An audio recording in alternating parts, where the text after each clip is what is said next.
Assalamualaikum warahmatullahi wabarakatuh. Bismillahirrahmanirrahim. Alhamdulillahi rabbil alamin. Wassalatu wassalamu ala ashrafil anbiya'i wal mursalin Sayyidina wa maulana Muhammadin wa ala alihi wa sahbihi ajma'in. Amma ba'du, la hawla wa la quwwata illa billahil aliyyil azim. Alhamdulillah, pada pagi hari ini kita diberikan kenikmatan yang sangat luar biasa oleh Allah berupa iman, Islam, dan kesehatan, sehingga pada pagi ini kita bisa kembali ngaji kitab Tafsir Jalalain. Sebelum kita mulai pengajian ini, marilah kita berkirim Fatihah terlebih dulu kepada junjungan kita baginda Nabi besar Muhammad SAW dan kepada Imam Jalaluddin Muhammad bin Ahmad bin Muhammad Al-Mahali dan Imam Jalaluddin Abdurrahman bin Abi Bakar As-Suyuti.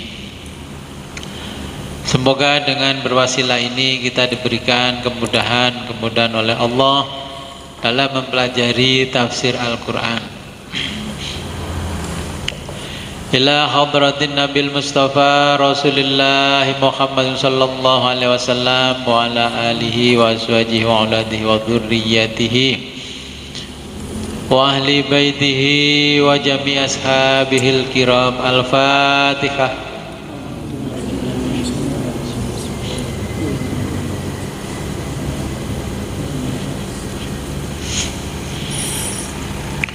Wa summa ila arwah Imam Jalaluddin Muhammad Al-Mahali wa Imam Jalaluddin Abdurrahman ibn Abi Bakar As-Suyuti rahimahumallahu ta'ala wa nafa'ana bihima wa bi'ulumihima fid daraini wa liwalidayhima wa limasyayikhima. Al-Fatihah.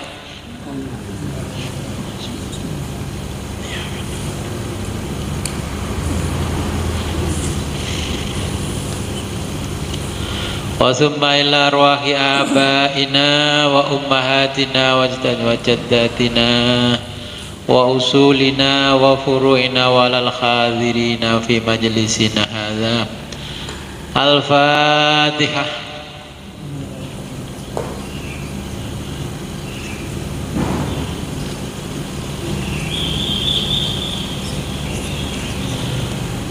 Sampai ayat pinten?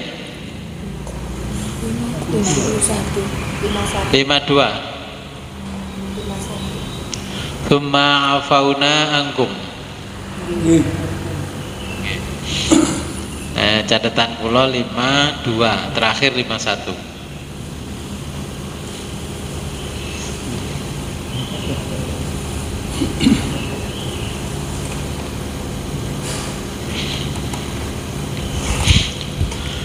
Bismillahirrahmanirrahim. Qala Allah Ta'ala wa huwa astaqul qailin.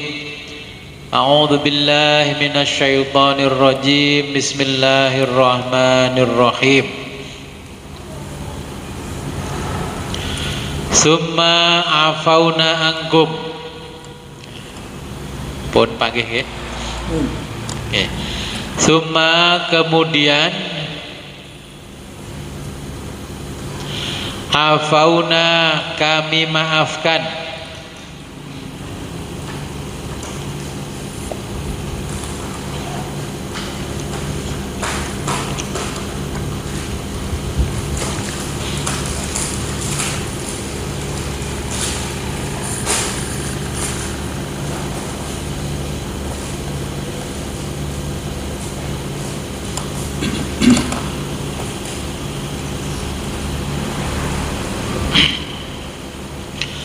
Summa kemudian afauna kami maafkan angkum kamu.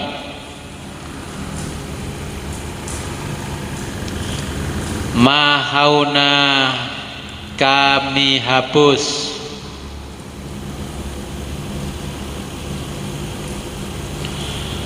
dzunubakum dosa-dosa kalian,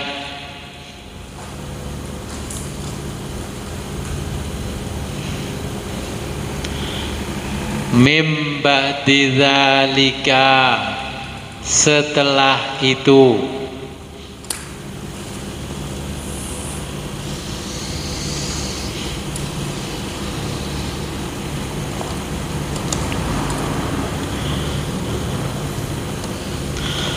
al-ittikhadhi membuat sesembahan anak sapi,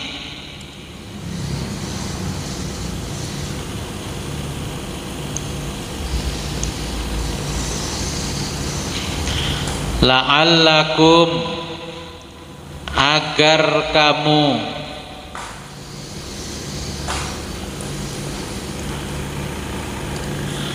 tashkuruna bersyukur,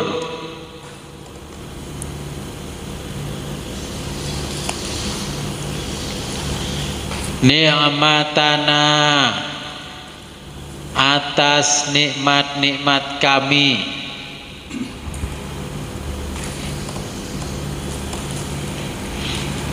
alaikum kepadamu,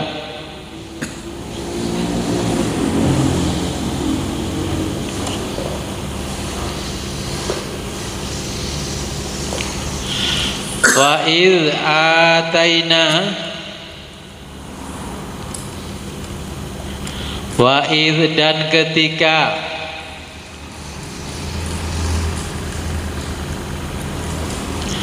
ataina kami berikan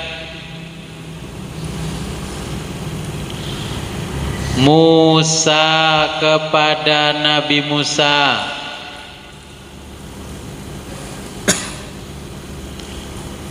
Al-Kitab kitab suci,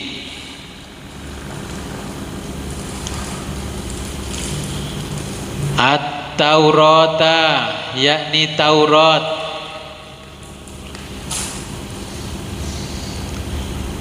wal Furqana dan Al-Furqan,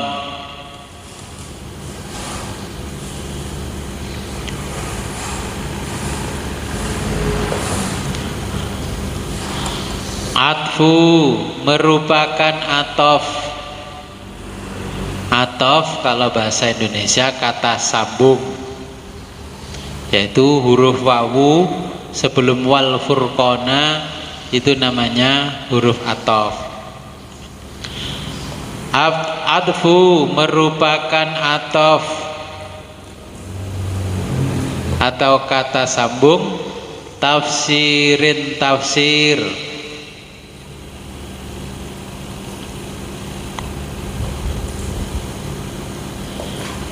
ail fariko yakni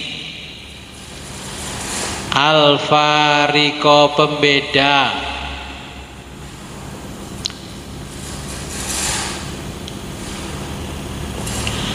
bainal haqqi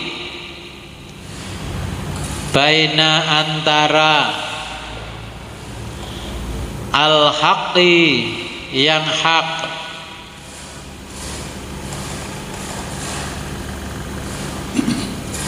wal batili dan yang batil,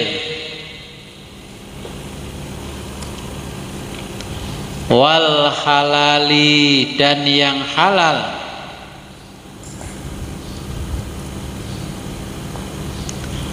wal harami dengan yang haram,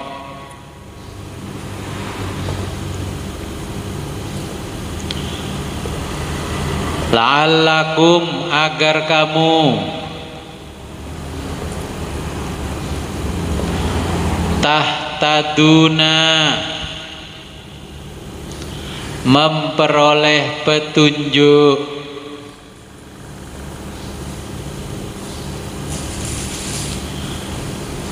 bihi dengan kitab,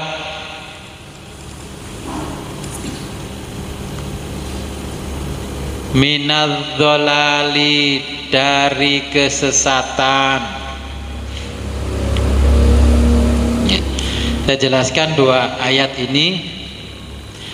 Ini masih sambungan ayat-ayat sebelumnya tentang Bani Israel. Pada ayat 52 surat Al-Baqarah ini Allah menjelaskan tentang kisah penerimaan tobat Bani Israel atas semua kesalahannya. Kesalahannya apa Bani Israel? Yaitu membuat sesembahan patung anak sapi dari emas. Itu kisah Bani Israel. Orang-orang Israel dulu saking kayanya membuat Tuhan itu sesembahan dari emas. Yang buat adalah Musa Samiri. Ditanya itu bisa, ya, dimintai apa-apa bisa. Nah, sesembahan dari emas, yaitu anak sapi kecil. Bahasa Jawanya pedet, ya, tapi kecil. Apa kalau penjelasannya tentang kehidupan modern kita ini? Kita memang tidak membuat sesembahan dari patung emas, ya, wujudnya anak sapi seperti Bani Israel di masa lalu. Tapi tidak sedikit dari kita juga sama dengan Bani Israel menyembah emas.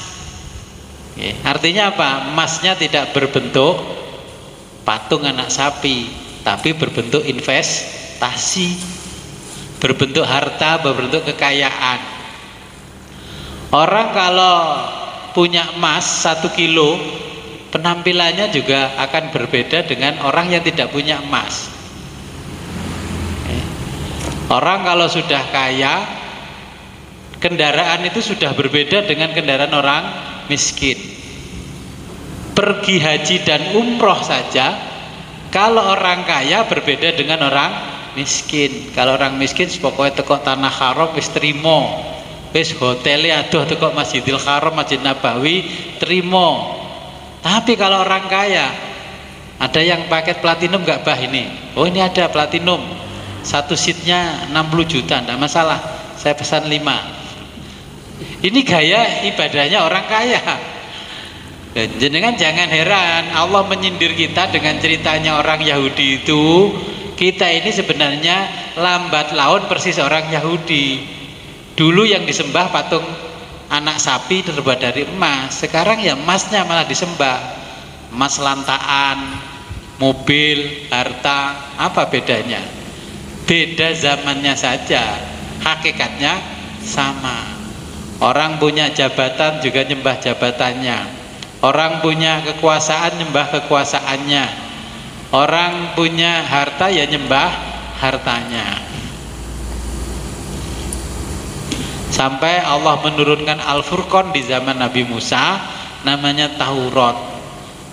Taurat, makanya jenengan membuat nama Al-Furqan masjid, harus di dalam masjid itu jelas pembedanya antara yang halal dan yang haram, antara yang hak dengan yang batil. Tapi bagaimana kalau takmirnya menyembah kekuasaan? Apa bedanya dengan Bani Israel?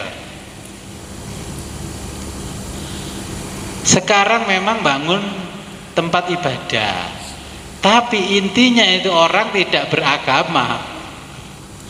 Bangun musola saja habis 1 miliar. Kira-kira kepentingan beribadah dengan investasi 1 miliar itu lebih baik mana? Bangun rumah ibadah 200 juta sesuai dengan kapasitas penduduk di sekitarnya, yang 800 juta untuk membantu fakir miskin membuat usaha. Kira-kira hisabnya Allah lebih ringan mana? Pak Supri, kamu bangun dulu masjid atau musola 1 miliar, tapi tetangga kanan kirinya masjid semua ngemis. Boten bah ngemis, tapi kan gak proposal ngalor ngidul. Ngemis secara elit ya. Nah, jadi kita itu membuat rumah ibadah dengan bermegah-megahan, tidak mengajarkan kepada umat menyembah Allah, tapi disuruh mengingat jasanya yang bangun rumah ibadah. Apa bedanya kita dengan Bani Israel? Sebenarnya wong sing jamaah maksimal itu 15 setiap hari. Ya Abah Zaini ngaji wis ora ono sing imami. Gitu. Jenengan ngaji wis gak ada sing imami. Lapo bangun mushola kadek sak miliar. Bangun mushola itu ya sesuai dengan kapasitas orang di sekitarnya berapa. Kalau jamaahnya 20 berapa sih? 20 orang itu kan nggak perlu 100 juta. Gitu bangun lek gak miliar-miliar gak mantep.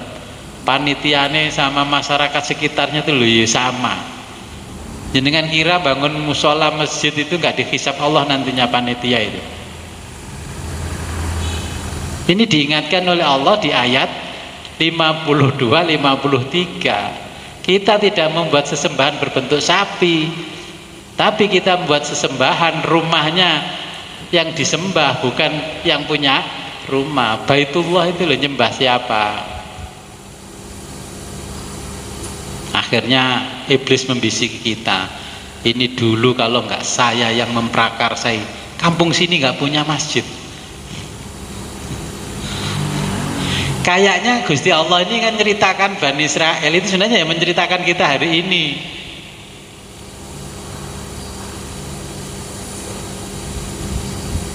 Akhirnya kita mengajarkan tawadhu kepada Allah melalui pelajaran agama di masjid. Ternyata harus tawadhu dulu kepada kita, baru kedua kepada Allah. Kata-kata di dalam mulut kita, ini sesepuh loh, kamu harus menghormati senior. Bahasa Yunani ini senior, bahasa Jawa ini sesepuh. Ya. Nah, ini sindiran Allah kepada kita. Jadi sindirannya, kita memang tidak membuat sesembahan dalam bentuk patung sapi terbuat dari emas seperti Bani Israel.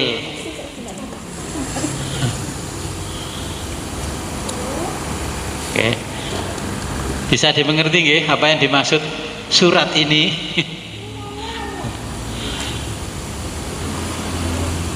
Kalau jenengan hanya membaca makna katanya, nggak ngerti maksudnya, nggak dioncei, nah akhirnya wah ini Gusti Allah terus jenengan termotivasi menghina orang-orang Yahudi, menghina orang-orang Bani Israel. Sebenarnya Allah berikan contoh itu Bani Israel ya, sebenarnya yang ditunjuk itu adalah kita. Ini Bani Israel, orang Yahudi yang hidup semasa Nabi. Sampai hari ini yang kaya-kaya ya orang Yahudi.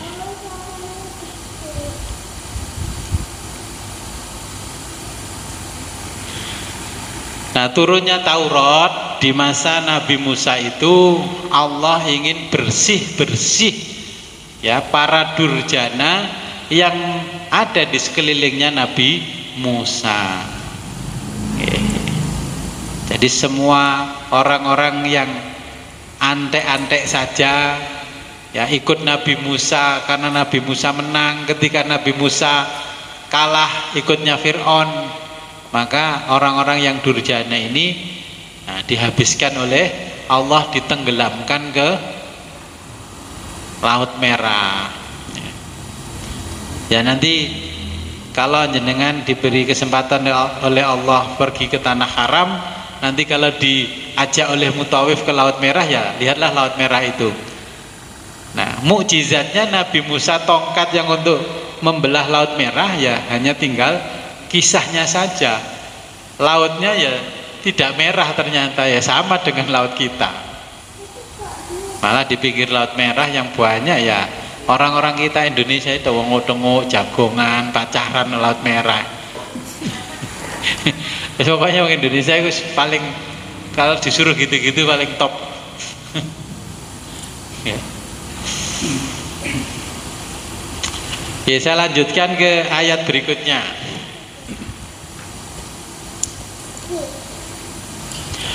Wa idh qala Musa liqaumihi, wa idh qala, wa idh dan ketika qala berkata,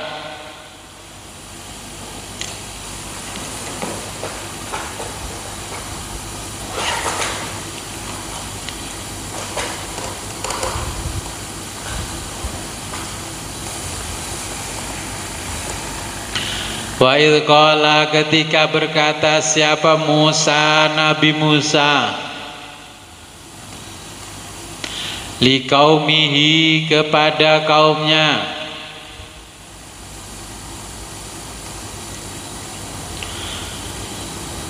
alladzina yang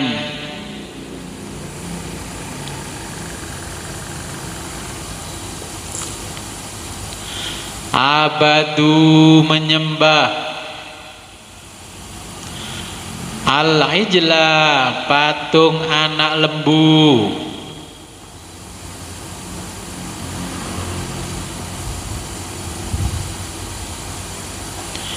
ya qaumi hai kaumku,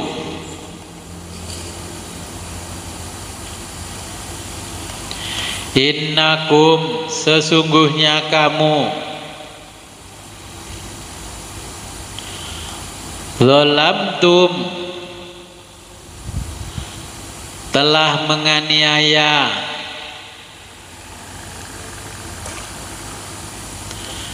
anfusakum dirimu atau diri kalian,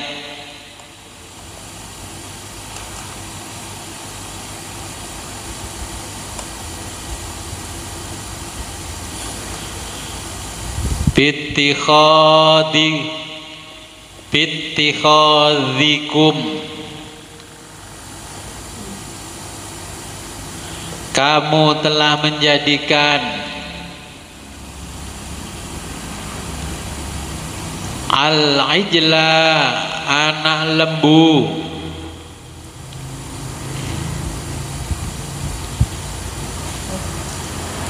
ilahan sebagai Tuhan. Ini yang dimaksud adalah sesembahan.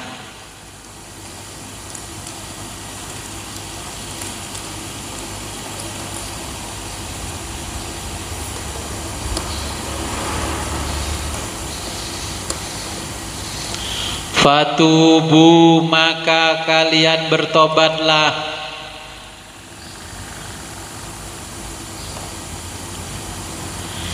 ila kepada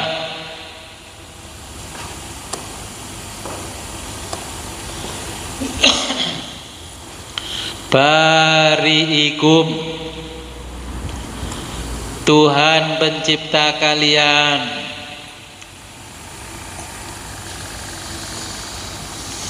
khaliqikum pencipta kalian,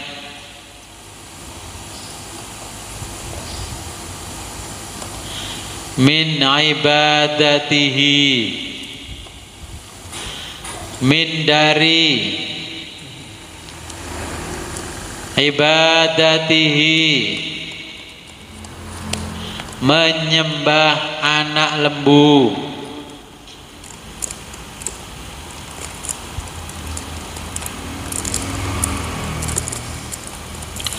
faqtulu maka bunuhlah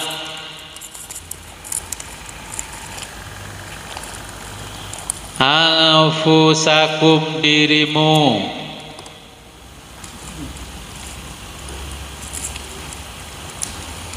ai maksudnya liyaqtula hendaklah membunuh al-bari'u orang-orang yang bersih,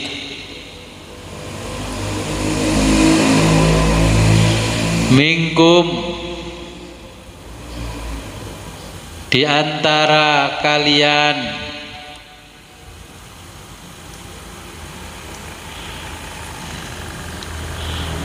al-mujri'a di situ al-mujri'a apa al-mujrimu, Al-mujrimu. Al-mujrimu kepada orang-orang yang bersalah.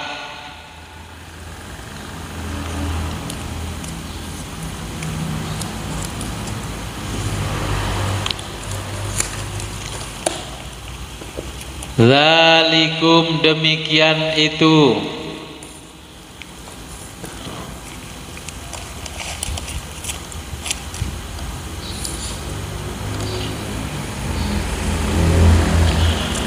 Khairul lakum. Al-qatlu membunuh itu khairun lebih baik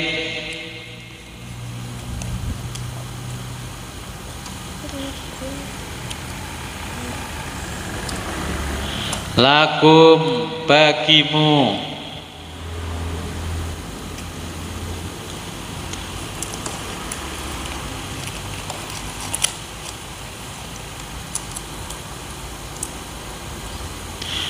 inda di sisi bariikum Tuhanmu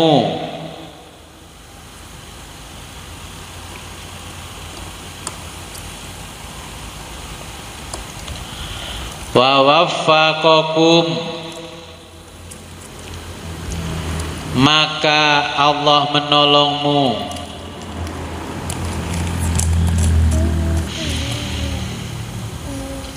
li fi'li untuk melakukan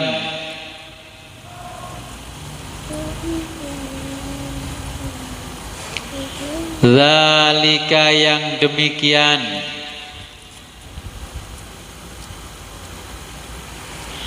wa arsala dan mengutus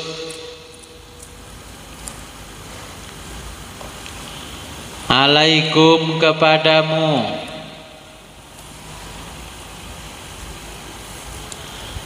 sahabatan awan saudaa hitam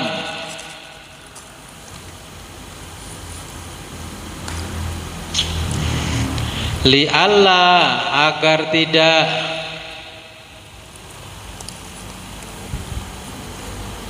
ya besuro melihat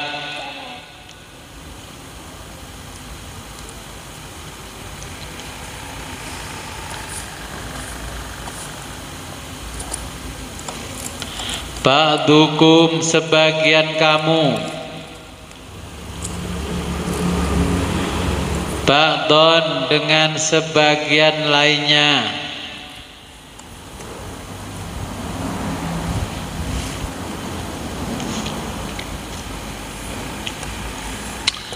fayarhamahu maka timbul rasa kasih sayang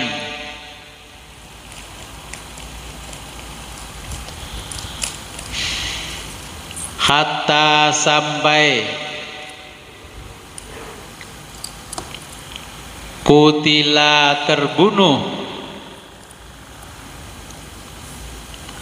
minkum di antara kamu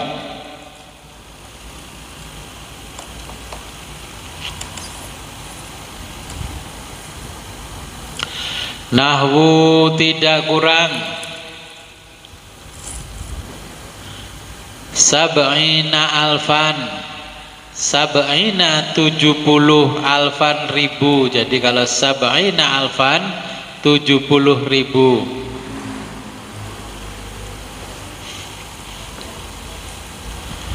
fataba maka Allah menerima tobat alaikum kamu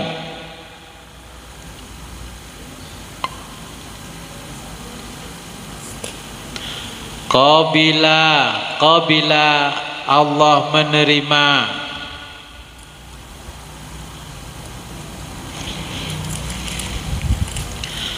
taubatakum, taubatmu,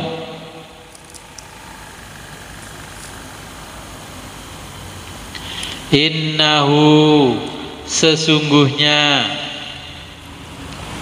huwa, dia, dalam kurung Allah, at-tawwabu, maha penerima tobat, ar-rahimu, maha penyayang.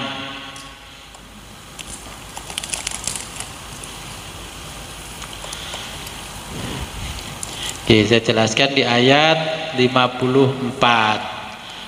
Allah berfirman kepada Nabi Musa, wa idz qala Musa liqaumihi ya qaumi innakum zalamtum anfusakum. Nah, ini orang-orang Bani Israel, orang-orang Yahudi didhawuhi sama Nabi Musa. Apa yang dia lakukan itu adalah kezaliman yang menimpa diri mereka sendiri. Kayak-kayaknya dilihat dari sisi dunia berbuat baik, tapi sebenarnya merusak kebaikan. Ada orang yang seakan-akan berbuat baik tapi sesungguhnya merusak kebaikan.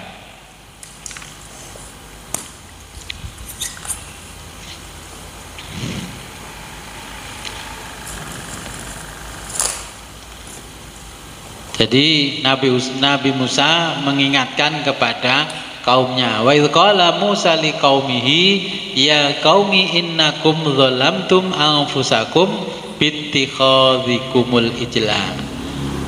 Nah, membuat sesembahan. Dulu di zaman Nabi Musa, simbolnya rumah orang kaya, di depan itu ada patung sapi kecil terbuat dari emas. Sekarang simbol orang kaya di rumah ada garasi enggak? Ada mobil mewah enggak? Apa bedanya? Katakanlah mobil Innova baru 400 juta. Itu kalau dibikin emas buat patung seperti Musa Samiri bisa enggak? Memang sekarang tidak membuat patung, tapi sesembahannya diletakkan di sebelah kiri atau kanan ruang tamu rumahnya umat Islam. Jadi simbolnya seperti itu. Dulu kalau simbolnya orang santri, di depan rumahnya ada musola kecil ya. Kalau sekarang sudah nggak ada yang punya musola, nggak penting buang-buang itu tempat itu, mendingan dibikin garasi saja. Jadi zaman dulu ketika Nabi Musa, di depan rumah ada patung-patung terbuat dari emas. Kalau zaman umatnya Nabi Muhammad memang bukan patung dari emas, bahkan malah giginya itu terbuat dari emas. Implan itu gigi dari emas, untune dibendeng karo emas. Bendeng untu dengan emas itu udah puluhan juta. Kata Allah itu kan nggak mensyukuri nikmat. Nah, merongos ya Gus, padahal saya lihatnya juga merongos saja nih. Ya mau gak presisi gitu aja loh. Gak rata. Gak roto. Oke. Jadi bandingkan apa yang diceritakan oleh Allah di dalam Al-Quran. Zaman dulu simbol orang kaya Bani Israel itu di depan rumah ada patung emas. Kalau kita sekarang depan rumah, di samping rumah tidak terbuat dari patung emas, tapi ada logo Toyota, Innova, Fortuner, ya 3 berlian. 3 berlian kan Mitsubishi, Pajero dan sebagainya. Kalau kita salah iktikadnya di dalam hati, itu adalah sesembahan. Kalau ditanya temannya, apa sih ini? Loh, ini simbol orang sukses ini. Ini simbol kerja keras selama sekian tahun. Apa bedanya dengan kalimatnya korun itu?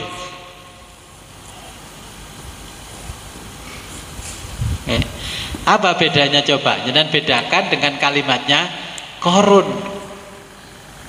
Korun itu pakai emas, kalungnya, topinya juga terbuat dari emas, semuanya dari emas. Kata Korun, biar mereka tahu kalau saya ini orang sukses. Ini adalah simbol kesuksesan saya. Makanya saya kalau ada motivator bekerja itu sesuai passion, saya nggak setuju. Di Quran itu nggak sesuai passion, ya sesuai apa yang kita hadapi. Karena kita lahir jadi anak Adam ini adalah tanggung jawab pribadi, bukan passion. Nah, makanya kalau ada, Pak jenengan kok sering tidak setuju dengan kata-katanya motivator toh. Anak teman-teman di kantor begitu loh, saya nggak setuju. Kunci sukses kerja keras itu saya juga nggak setuju. Itu ngenyek tukang kuli batu, itu ngenyek tukang becak itu. Kita kalau bikin tesis, ya kalau memang kerja keras itu kunci sukses, kita kumpulkan orang-orang yang kerja keras. Jenengan tuh kerja kerasnya lebih keras mana sama Pak Jokowi? Sama Pak Bupati itu loh, lebih keras mana kerjanya? Keras kita, pagi-pagi harus ke sawah, pagi-pagi masak, ngirim makanan orang kerja di sawah. Yang ke pasar malam sore itu sudah unting kangkung dan sebagainya, malam dibawa ke pasar berharap ada yang membeli dagangannya. Pagi pulang hanya tidur sebentar, bangun lagi sudah metik sayur kangkung. Sing jadi guru mulai jadi ini, kalau guru zaman dulu istirahat, guru zaman sekarang nyampe rumah buka lembaran pewanjang kayak leger itu zaman londo. Oh, kalau nggak leger depan laptop sampai meripati jidet. Itu apa nggak kerja keras? Ya kerja keras. Makanya kunci sukses juga bukan kerja keras. Bekerja itu juga bukan berdasarkan passion. Loh, ini sudah dijelaskan sama Allah di sini. Nah, jadi membuat patung emas diletakkan di depan rumah itu berdasarkan passion, selera. Makanya makan pun seleranya orang kaya berbeda dengan selera orang miskin. Ibadah saja itu sudah berbeda. Wong sing di tawafi ya padha ae, jenenge Ka'bah terbuat dari batu. Lalu orang kaya pakai topi putih bunder, ya, terus pakai pelindung apa namanya anti UV ben gak gosong. Lek wong miskin pokoknya aku iso nguasi Ka'bah gue seneng. Nah, itu passion namanya. Wong sekarang sesembahannya orang itu memang bukan patung emas, tapi setiap minggu keliling bersama rekan-rekannya, koleganya, komunitasnya naik moge Harley Davidson. Apa gak naik sesembahan? Sudah tahu itu jalan punyanya orang banyak, tapi dia supaya jalannya lancar nyewa pengawalan, nyewa malaikat di jalan. Itu sebenarnya mau refreshing apa menunjukkan prestis dirinya? Itulah menunjukkan kalau dia punya sesembahan yang harganya 500 juta. Wujudnya bukan patungnya Musa Samiri, tapi produknya anak cucu Musa Samiri. Lihat kalau minggu besok itu lewang melarat-melarat sepeda ontel, terus nggawa salon nunggurine, terus belakangnya dikasih bendera. Itu kelasnya ngibadai wong melarat. Jadi jangan heran, kisah Al-Quran itu hal-hal seperti itu sudah terjadi di masa lalu. Hanya kalau ingin tahu kejadian-kejadian masa lalu, ya kita belajar filologi, teks-teks yang menjelaskan kemajuan di masa lalu.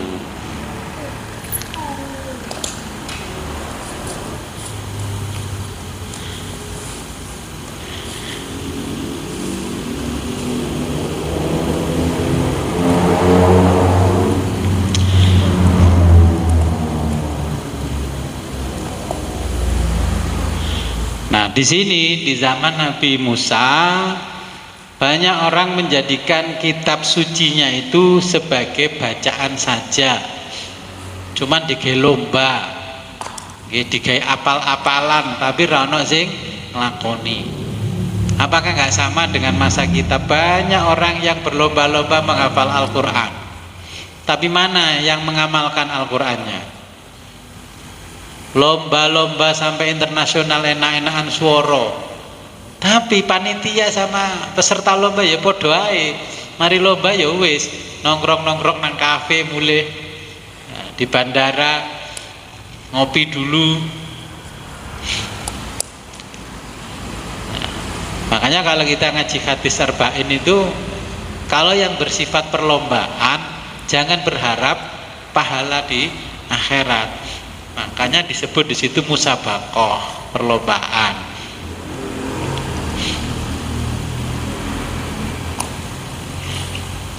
Akhirnya umat-umatnya Bani Israel sepeninggal Nabi Musa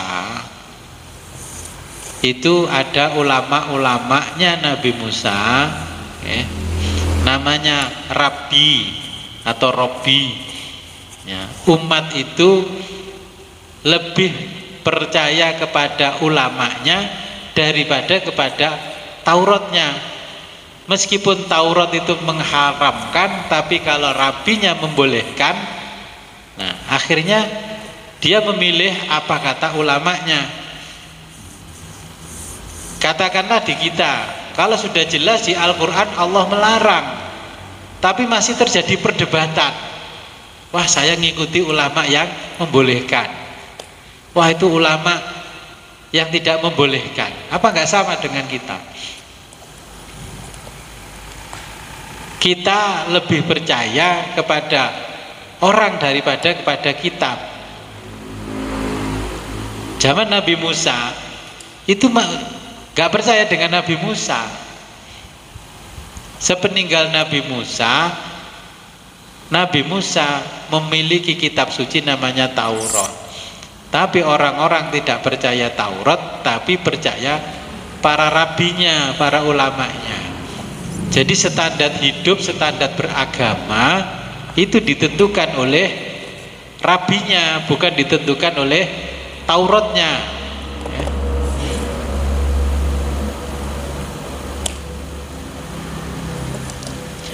Nah, sejak zaman Nabi Musa, agama itu dianggap ramalan masa depan.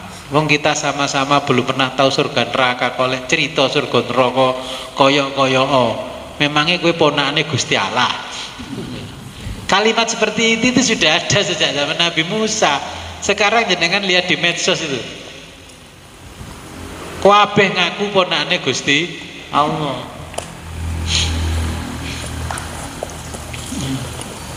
Halal haram itu disepakati akhirnya, walaupun kitab sucinya mengatakan halal, mengatakan haram, kalau Robbinya tidak menghalalkan ya tetap haram walaupun Allah menghalalkan. Mungkin sampai sini sebelum saya lanjutkan ada pertanyaan?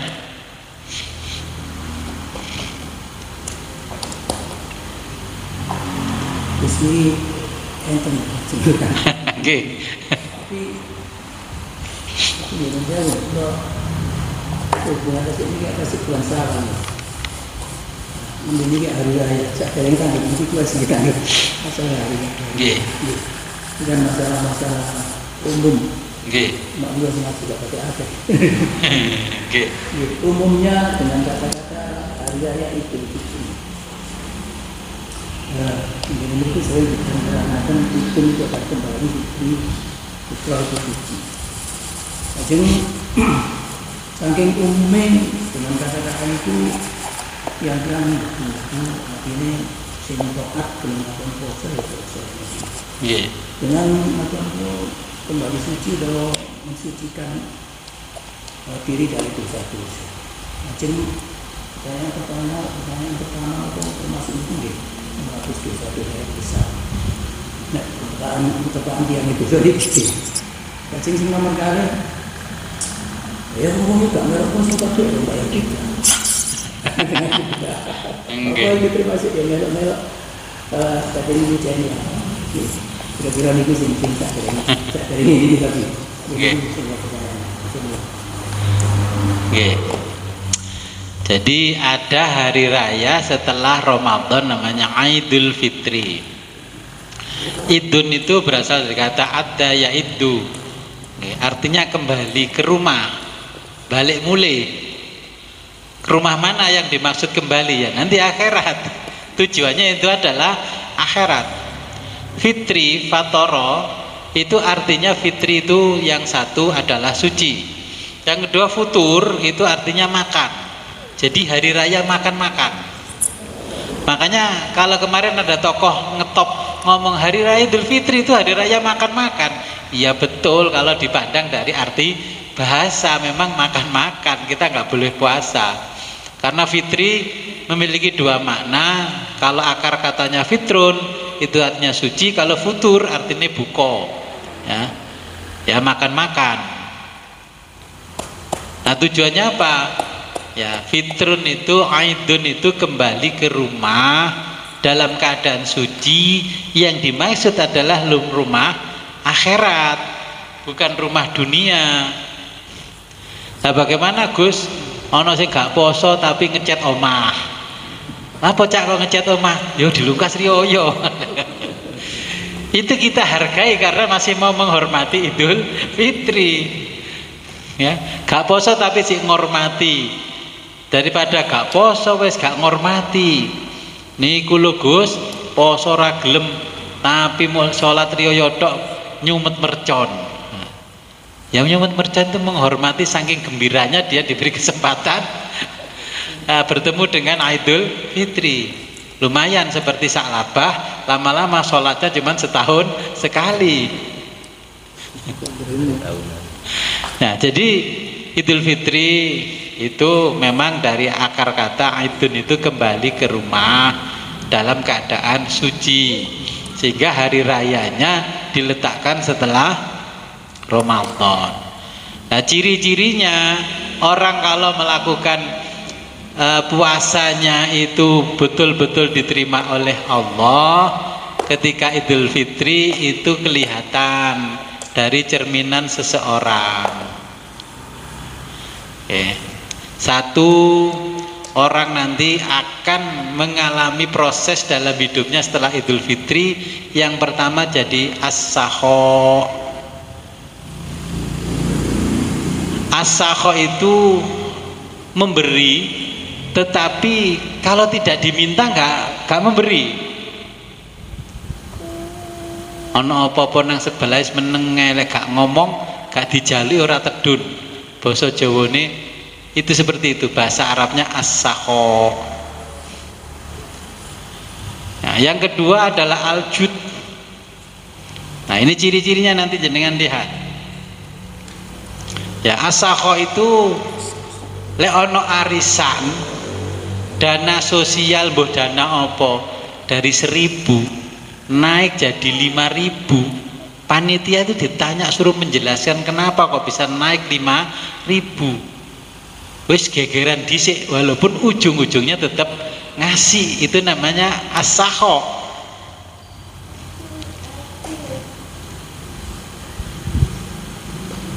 Ono tarian sego buntelan. Cik tua kok ge opo sih kok tarian terus.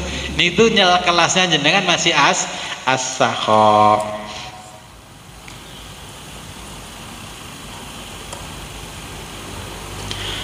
Nah, kemudian tingkatannya kalau puasa Ramadannya itu dia mendapatkan pahala dan diterima oleh Allah. Dampak yang dialami oleh seseorang yang kedua adalah jadi aljud, orang yang dermawan. Orang dermawan itu begini, iki wayahe khataman ngaji nang ngene masjid, aya khataman Quran. Iki wis Ramadan wis khatam atau di luar Ramadan. Apa? Ya biasa wong-wong nggawa ngombe-ngombe putih. Nggawa jajan-jajan puli-puli gorengan. Nah, jenengan karena dapat Lailatul Qadar yang tadinya as-sakho jadi aljud. Terus perintah pada anaknya atau berangkat sendiri. Kamu lihat nak di masjid itu berapa orang yang ikut khataman. Wis tukokno roti sing enak dhewe nang kene apa? Nah. Ya kita kirimkan makanan yang enak, minuman yang enak. Orang-orang ngaji kita jamu. Katakanlah kalau diajak urunan 10.000 ngasihnya 20.000 bahkan lebih. Nah, ini aljud. Ya, orang yang dermawan. Wis ora usah ditakoki, ora usah anu wis ngerti dhewe urunan dhewe. Kemudian yang kedua adalah al-karom. Itu orang yang memberi, ketika memberi memuaskan. Kalau kirim panganan ya ora panganan sing murah-murah, sing larang. Roti ya kalau di sekitar sini yang lumayan ya Olivia, ngirimnya ya Olivia. Ora roti sing saadah mu 20.000 dipangan rada serik-serik titik nang gorokan pahit nang ilang. Itu belum al-kirom jenengan namanya atau al-karom. Okay. Jadi lek ngirim jaminan makanan minuman ke musola untuk kepentingan keagamaan, wis pokoknya kirim kono ae. Pokoke tok awak dhewe ngirim. Ya. Ini pengaruhnya adalah puasa kita. Nanti akhirnya muncul istilah Idul Fitri. Kemudian yang keempat adalah al-isar. Orang yang memiliki kedermawanan yang tinggi, meskipun dia itu membutuhkan, tetap diberikan kepada orang lain yang lebih membutuhkan. Makanya dulu Nabi ketika ngaji begini, ada orang datang, ya Rasul, saya hari ini datang kepadamu bukan ingin ikut ngaji, tapi saya mau minta makanan karena saya sudah beberapa hari belum makan.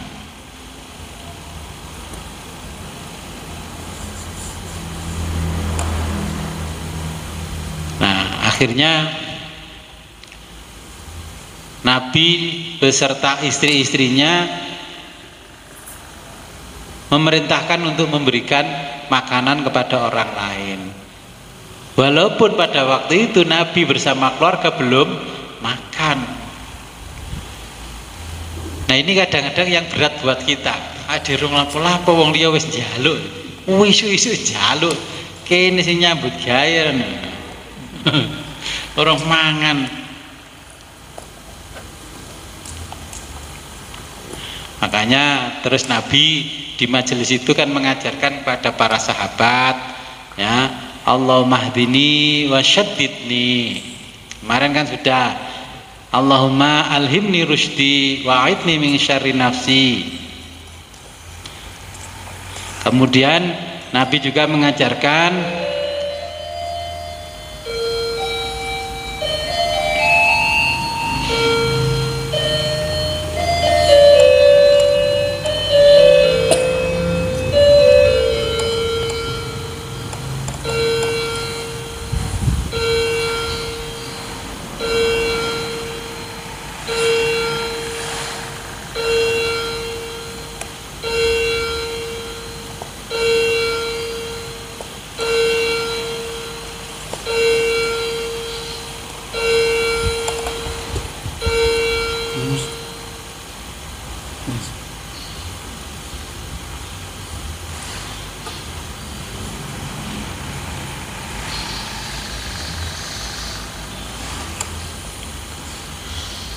kemudian Nabi mengajarkan doa kepada para sahabat, Allahumma inni as'aluka min fajatil khairi. Ya Allah, berilah saya setiap hari itu surprise yang baik, kejutan-kejutan yang baik. Wa a'udzubika min fajatis syarri, dan aku berlindung kepadamu dari kejutan-kejutan yang tidak baik atau yang buruk. Jadi nanti jenengan dikejutkan orang pagi-pagi minta makan mateng gorong, lah itu kan kejutan yang tidak baik. Oke, makanya dengan banyak kejutan Nabi mengajarkan Allahumma inni as'aluka min fajatil khairi wa a'udzubika min fajatis syarri. Nah, sehingga Karena Ramadan kita diterima oleh Allah puasanya, sholat kita, amalan-amalan yang berada di dalam bulan Ramadan itu kita mendapatkan ya ampunan. Maka perubahan-perubahan di dalam diri kita seperti tadi 3 tingkatan itu. Jenengan sudah sampai di mana tingkatannya? Cileren diteri proposal apa langsung ngekei? Ngekei itu ya ngekei yang memuaskan. Oh, kalau memberinya masih belum memuaskan, berarti kemarin yang diterima sholatnya, belum puasanya. Kalau sudah memberi tapi memuaskan, berarti puasanya yang sudah diterima sama sholatnya.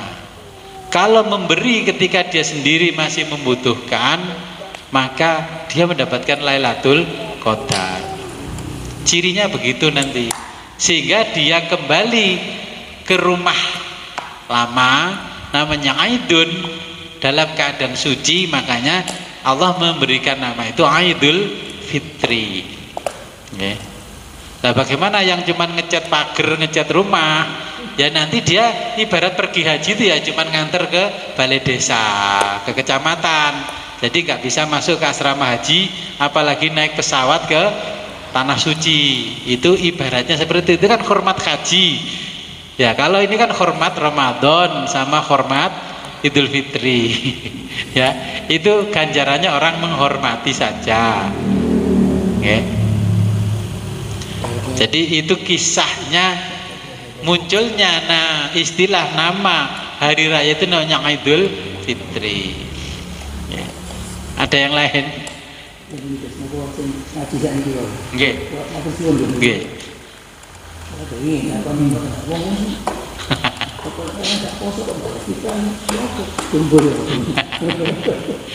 Oke, biar fitrah ini kan menghormati Idul Fitri.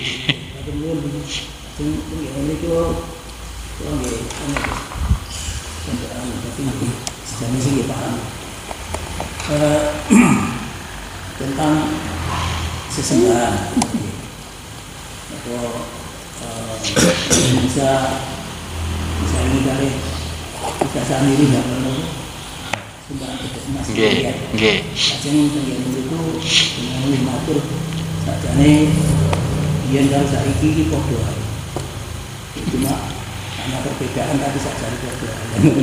Kayak enek gambare teknis gambare kepemilikan tiang-tiang sing sugih apa mawon sing dimiliki. Lajeng terjadi iki apa Gusti Allah menyuruh orang-orang itu untuk bertobat lah. Supaya dia tak sepuluh dosa. Perbedaan dari saat ini kan bodoh. Ada yang saat ini kan tak ngerti itu juga ya. Umum itu maksudnya. Sehingga yang ini buatan pernah bertobat atau minta maaf. Tapi dengan demikian jangan matur, yang penting tak salah lagi. Kali ini tiang-tiang sing terus ya mesti tahu karena kita sampai salah niatnya masih tidak itu. Orang-orang yang tidak mengerti baik macam itu. Ya apa itu? Yang sungguh membanggakan tuh. Dunia ini yang dimiliki sehingga matur umroh ae siji wong suci kalau tidak gitu.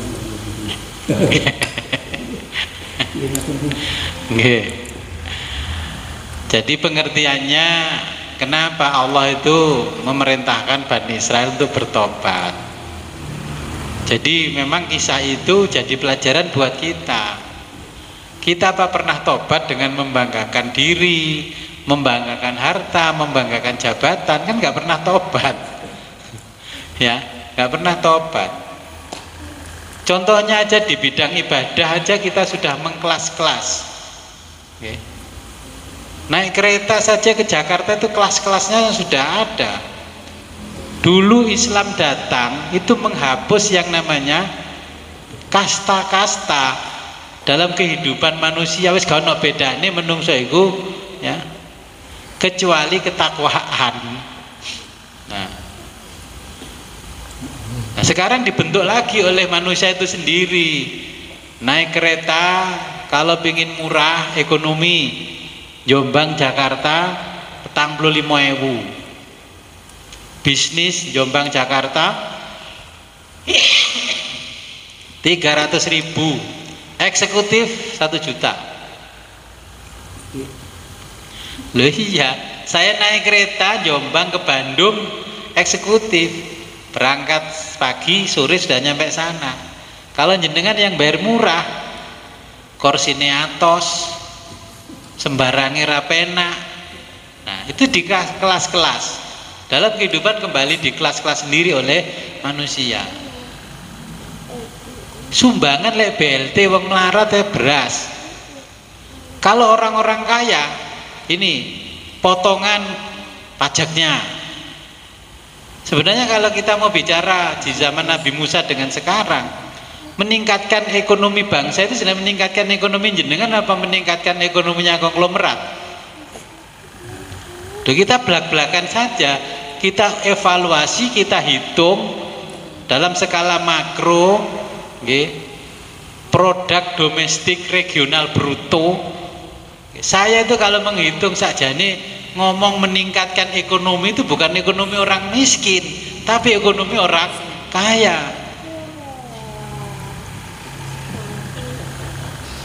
Kalau jenengan tidak dapat potongan apa-apa, nyatanya beli bensin ya tetap nggak dapat potongan. Nah, kalau orang-orang kaya mau investasi, mau ini, mau itu, bangun pabrik, wis dirayu-rayu kon bangun, tapi dikei potongan pajak, potongan ini, potongan ini. Nah, saja ini ningkat ekonomi wong melarat apa wong miskin. Sejak zaman Fir'aun itu yang ditingkatkan ekonomi oleh Fir'aun itu adalah kelompoknya Korun. Korun itu siapa sih? Korun itu ya pengusaha, konglomerat. Coba kalau warung Madura buka 24 jam nggak boleh. Kalau warungnya orang-orang itu yang di hotel-hotel itu 1 kali 24 jam tetap buka. Warung cilik-cilik boleh buka. Nah, judi online 24 jam, masjid gak buka 24 jam. Maksudnya ya kita ini suruh tobat, mikir cerdas sama Gusti Allah. Pikirin nih dulu, kowe bangun masjid gede-gede tapi orang miskin-miskin di sekitarmu tetap saja dipelihara, gak ada perubahan. Jadi penjelmaannya itu luar biasa. Jadi iblis itu mengarahkan konsep-konsep keagamaan itu dengan masanya. Sekolah itu zaman kita kan ya wis sekolah itu segini. Dokter itu biar ngurusi untu, ngurusi tetek bengek itu ya dokter umum. Saiki ngurusi congekan kuping anak dhewe THT. Biar nih dokter umum wis pinter, mantri pinter, sekarang di kelas-kelas sendiri-sendiri, ngurusinya sendiri-sendiri. Akhirnya orang yang ahli di bidang ini tidak ngerti bidang ini, orang ahli bidang ini nggak ngerti bidang ini. Jadi nggak bisa rahmatan lil alamin, nggak bisa. Nah seperti itu loh, Allah itu sebenarnya menyuruh kita tobat. Kowe sing gawe klaster-klaster iku tobat to. Masa sekolah kudu zonasi lah, terus ketentuan zonasi ini apa? Wis ket biyen serasa ngunu-ngunuan iki kok tambah ladang kayak zaman Nusa Samiri. Ladang korupsi. Ya. Kepala sekolah kon tobat, tapi kepala dinas gak dikongkon tobat. Panitia PPDB ini gak dikongkon tobat. Loh, ini kan yang dimaksud oleh Allah itu, kalau kita membuat satu kebijakan, pembuat kebijakan itu ya kudu nglakoni dhisik, aja gawe aturan, mari ngono sing ngongkon njalani aturan orang lain. Makanya ingat ketika Nabi Muhammad Isra Mi'raj, mulutnya siapa yang dirobek-robek malaikat? Mulutnya ya, lambene tukang ngaji, tukang imam nang masjid. Karena apa? Khutbah di masjid enak gotek, ngelakoni gak ngelakoni kan gak ada tuntutan oleh umatnya. Tapi jadi Gusti Allah, awakmu selama nang donya dadi khotib mau jarkoni. iso ujar ora iso nglakoni, suwek-suwek lambene. Gitu. Nabi Muhammad katanya Jibril, wahai Jibril, siapa mereka yang mulutnya itu dirobek-robek?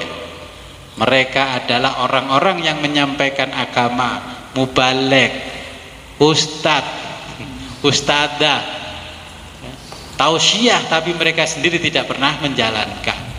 Dia selalu membuat tausiahnya bisa membuat orang lain bahagia, bisa membuat orang lain tertawa, tapi dia sendiri menderita. Jangan disangka pelawak-pelawak itu ngenes uripe. Nyatanya akhir hayatnya rata-rata dodolan roti goreng, dodolan gorengan. Nah, ini memang yang dimaksud oleh Allah, mengingatkan masa lalu itu. Banyak orang menuhankan pedet emas. Sekarang kita menuhankan apa? Menuhankan bukan pedet, wujudnya memang sudah berubah. Geden-gedenan tanah, jadi tuan tanah. Wong golek mantu ditakoki, iku bapake kerja apa? Ayo coba jenengan apa gak niru itu golek mantu. Lah mbiyen diwarai mbah ngene, lek golek mantu kongkon bibit bobot bebet. Iki ana santri lulusan pondok, wong tuane melarat apal Quran. Mung duwe sepeda Astrea Star. Iki gak tahu mondok, ngaji gak iso, tapi wong tuane sugih. Nah, terus duwe mobil, duwe usaha akeh, tokone gede. Pilih pundi? Pilih sing nyantri melarat apa gak nyantri sugih? Ini gak nyantri sugih. Jawabe Musa Samiri napa? Kon lek diomongi Musa ngomongin ngene lho, Musa, kita itu berpikir realistis Musa. Pilih wong sugih kan realistis toh. Padahal mbah-mbah mbiyen lek ndasari ngene, lek kowe mbiyen lek golek mantu siji sing iso salat iso ngaji, tur lek subuh kunutan. Gitu. Ya cilikan kula niku ngoten, kok golek bojo iku sing iso ngaji, engko ya lek sing subuh kunutan, lek gak kunut gak sampai mantu. Lho sampai ngonone lho mbah itu, saya masih ingat.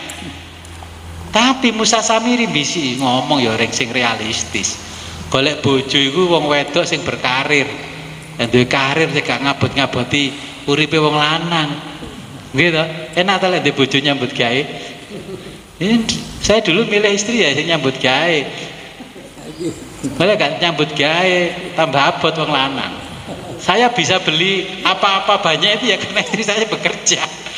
Ya, istri saya untuk makan, saya untuk beli-beli. Ya. Karena sudah cukup, saya punya investasi, berhentilah bekerja. Pak Jafar wani gak kon pensiun dini gue.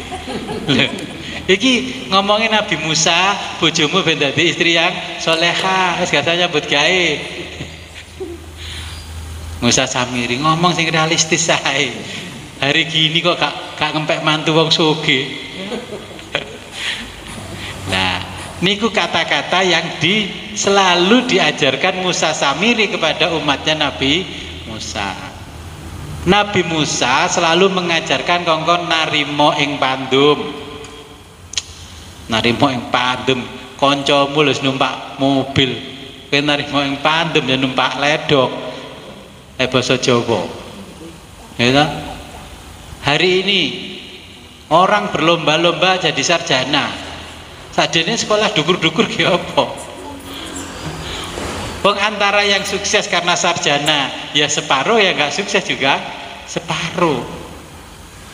Pendiri bangsa, Ki Hajar Dewantoro juga tanya, buat apa kamu sekolah tinggi-tinggi kalau ilmunya nggak kamu amalkan? Buat apa ngaji kitab tebal-tebal kalau hanya dikoleksi? Nah, padha mawon, ya apa ndonga akeh-akeh lek gak tau dilakoni. Eling donga niki ben cetak dikoreksi dongane. Nggih. Jadi seperti itu. Ketika kita berada di dalam lingkaran agama, sama dengan lingkaran ketika Nabi Musa. Ulama-ulama yang mengikuti Nabi Musa, ternyata di belakangnya Nabi Musa hidupnya hedon. Hidupnya bermegah-megah. Saniki pundi ulama kan numpak Alphard. Aku tukang ngaji cilik-cilikan numpakku ya Cik Innova kok. Wani ya numpak sepeda ontel kriek, mboten wani. Ngono kok jare melok Nabi Musa. Ternyata prinsip hidupnya adalah Musa Samiri. Bener, contohnya kepala sekolah ya, PNS. Kok omah nang sekolahan ya gak adoh gitu. Kon sepeda nontel wani ora? Wong juga rapot anake iki lho mesti nggawa mobil. Padahal itu kan saya rumah dekat dengan ya terpaksa ikut mobil. Terus cara membawa kuncinya itu gak dilebokno tas. Dek ngarep iki celana levis digantungno dompete. Terus kontaknya diketokno, cek ketok logone apa sih kuwi. Tapi sing nggawa mobil Cherry Zebra gak tahu diketokno. Yang duwe mobil Cherry Zebra di kaca belakang tulisannya hadza min fadli rabbi. Nek mobil sing gak berkualitas tulisannya hadza min fadli rabbi. Tapi lek Pajero jarang ditulis hadza min fadli rabbi. Fortuner Alphard jarang. Mulai mobilnya mulai expander ke atas tulisannya WBL gurine. Jatim Park 1, Jatim Park 2, Taman Safari Bogor. Ya toh? Apa ana tulisannya yang lain-lain? Nggak ada. Nah, itu adalah sama dengan kita menuhankan selain Allah.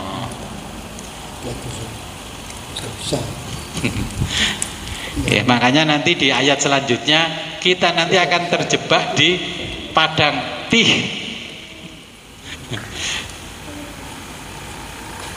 Terus yang kemarin seperti Nggih, monggo. Nggih. Proposal, ini dengan proposal. Nggih. Padahal proposal ini pada umumnya tidak ya tidak bangun tempat-tempat ibadah. Nggih.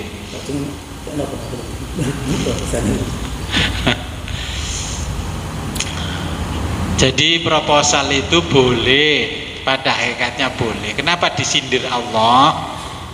Karena panitia itu ya nguripi dhewe dhisik baru engko nguripi sing digolekno dhuwit.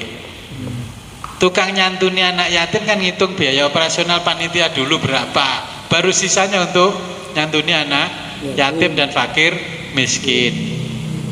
Nah maksudnya Allah itu kalau kamu niat menjadi seorang yang relawan di bidang itu, ya sudah, jangan sampai mengambil sedikit pun dari apa yang kamu kerjakan. Lek proposal iki mah bangun masjid, ya wis panitia iku ora usah njaluk opah teko proposal. Yang jadi salahnya itu kan sudah proposal untuk bangun masjid, tapi dihitung di situ ada kasnya panitia. Proposal minta sumbangan kepada warga untuk mengadakan acara sholawatan, tapi di situ juga ditulis kas panitia sekian, kas yang sholawatan sekian. Mbok ngomongnya langsung honor. Takut kalau honor, kas.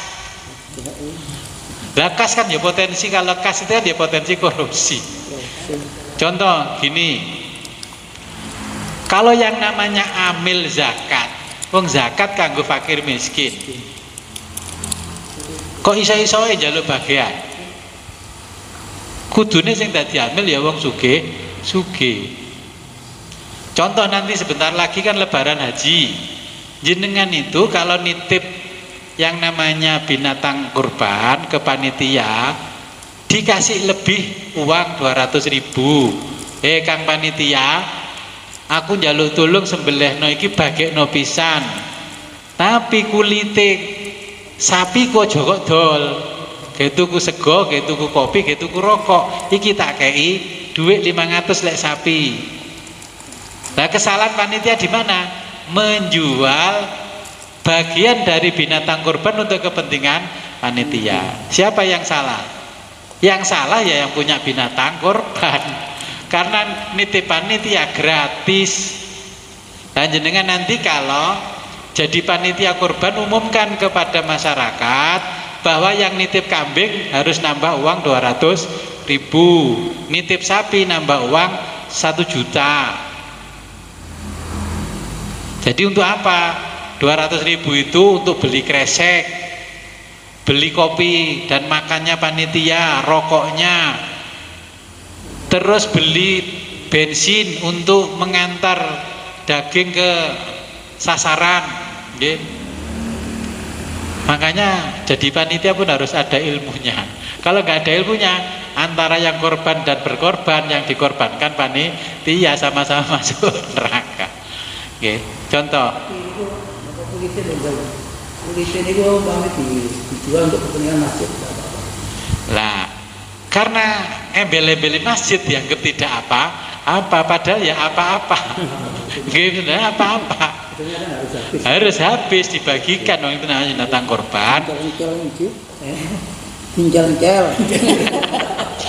Lah ini makanya ngaji tentang korban itu harus ngaji, biar antara yang berkorban sama yang panitia itu sama-sama tahu. Nah ini sudah berapa tahun ini nggak ada pengajian tentang korban. Oke, jadi yang korban harus nuntun aja wedusin nanggone panitia, bloko suto. Anggapannya yang punya hajat itu kan diwis pokoknya udah hebat, dan panitia sebuah jari panitia. Dan panitia juga nggak tahu ilmunya, akhirnya nggak menjelaskan kepada orang yang berkorban. Kan binatang korban gak oleh dipreteli kulite digawe beduk, terus gak oleh dipreteli anune digawe tuku rokok, tuku kopi. Harusnya yang berkorban itu diberitahu, jenengan kalau nitip di sini, ya kambing kecil 100.000, lek kambing besar 150, dihitung itu tarifnya, ya, tarif pelayanan, jasa servis korban. Lek sapi karena potensi diseledak sapi mati ya 1 juta. Loh, untuk merawat sapi itu butuh teknik yang luar biasa, gak punya teknik disepak sapi mati. Panitia nanti menyiapkan ini satu tempat, sapinya dibawa masuk terus digapit pakai pring kalau zaman dulu gak nyepak, terus ditali, set baru dijatuhkan. Terus merawat satu sapi itu kan gak cukup 1 orang 2 orang. Loh, kita ini niatnya ibadah seperti dijelaskan di ayat sebelumnya. Orang kelihatannya beramal soleh tapi ternyata tidak beramal soleh. Ketoke dia njaluk ganjaran ke Gusti Allah dengan berkorban sapi, tapi orang yang menolong dia ketika melaksanakan korban itu tidak pernah dia perhatikan. Sadar mboten kira-kira bertahun-tahun. Nggih mangke di Lukas kan lebaran haji diumumno. Terus jenengan gini, iku gara-gara ngaji nang Badas iku. Loh ini memang tuntunannya begitu. Kalau di tempat saya Gus kan arisan. Yeah. Jadi untuk kebutuhan lain diambilkan sisa uang arisan. Sisanya. Misalnya 10 juta kok membeli sapi hanya 9,5 juta, yang 500 itu untuk perawatannya. Untuk ya enggak apa-apa. Teknisnya boleh, manajemen pelaksananya boleh, coraknya sendiri-sendiri yang tujuannya tidak mengorbankan daging kurban. Kurban, makanya Allah mengatakan kurban itu apa? Lebaran yang kedua itu kurban. Kurban itu berasal dari kata qarraba yuqarribu kurbanan, juga artinya mendekatkan diri. Kurban itu yang kedua artinya mau mengorbankan diri sendiri demi orang lain. Makanya dicontohkan di lampu merah. Kita mau nggak mau, sesibuk apapun, seterburu apapun, kalau merah harus berhenti. Kalau tidak mau mengorbankan diri sendiri, akhirnya jadi korban. Itu yang dimaksud dengan makna Aidul Kurban. Makanya dianggit cedek Gusti Allah kok gak paham agama. Ya kan? Makanya anggapannya kowe iki wis kaya cedek Gusti Allah, tapi kok gak paham dengan aturannya Allah.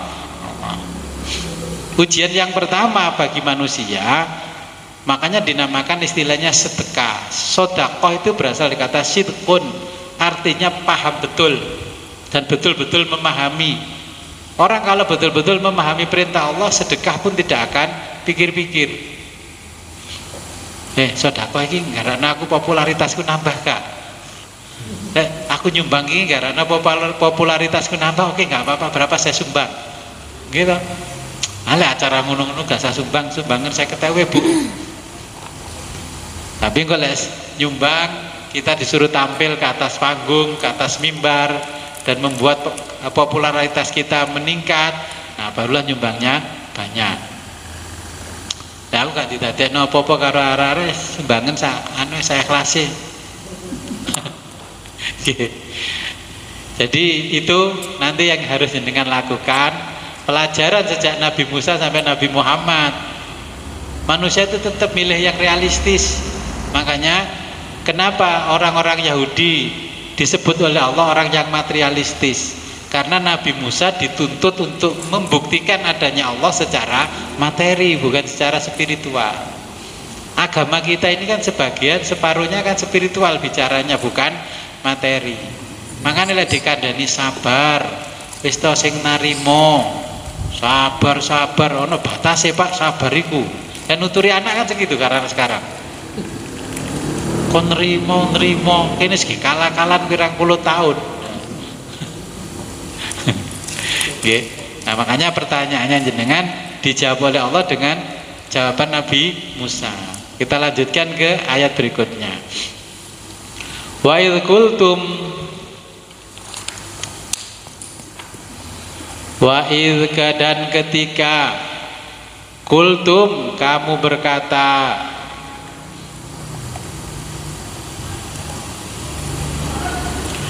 waqad dan setelah kharajtum kamu pergi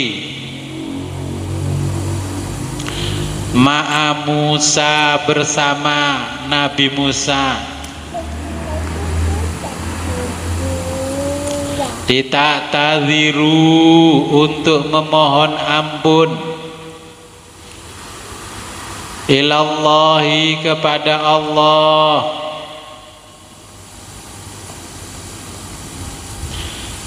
min sebab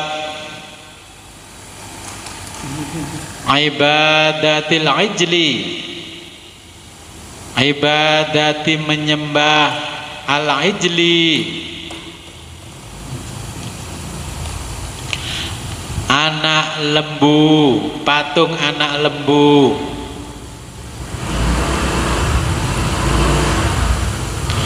Wasami'tum dan telah kamu dengar kalamahu firmannya dalam kurungnya Allah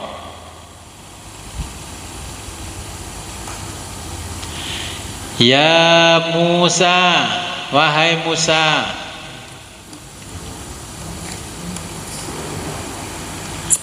lan nu'mina kami tidak akan beriman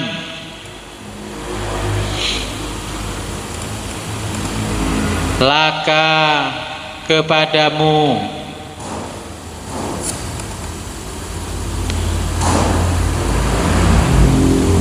hatta sebelum naro kami melihat Allah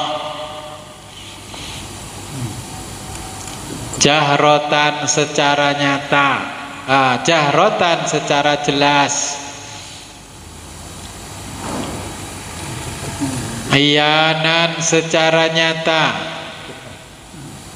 ya, secara jelas, iyanan secara nyata.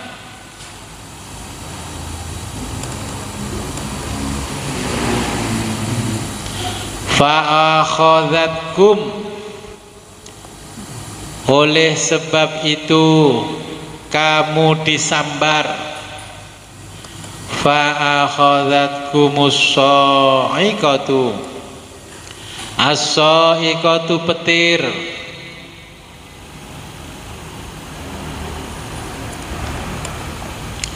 as-saihatu halilintar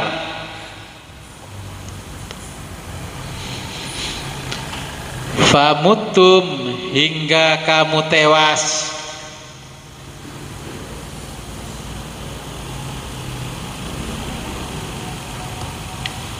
wa antum sesungguhnya kamu tanzuruna menyaksikan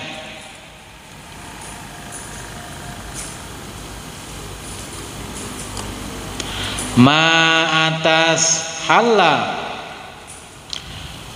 peristiwa bikum yang menimpa dirimu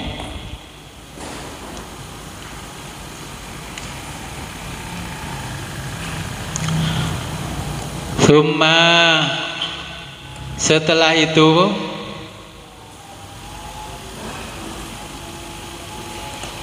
ba'asnakum kami bangkitkan kamu ay ahyainakum kami menghidupkan kamu mimba'di setelah mautikum kematian kamu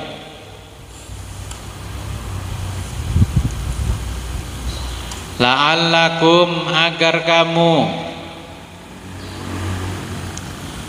tashkuruna bersyukur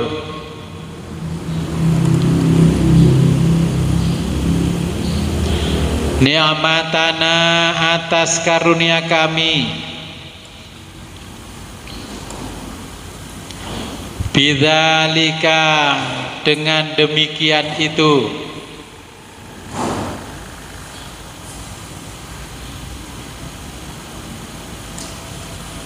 wa dhallalna dan kami naungi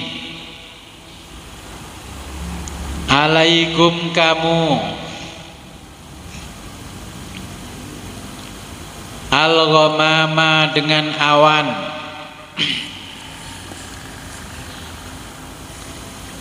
satarnakum kami tutupi kum kamu bisahabi dengan awan ar-raqiqi tipis min dari hari terik hari syamsi terik matahari fitihi di padang tih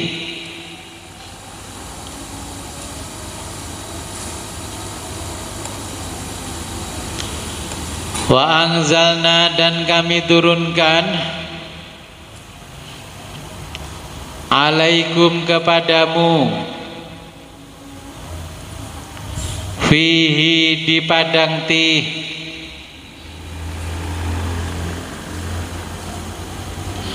al-manna yaitu manna wassalwa dan salwa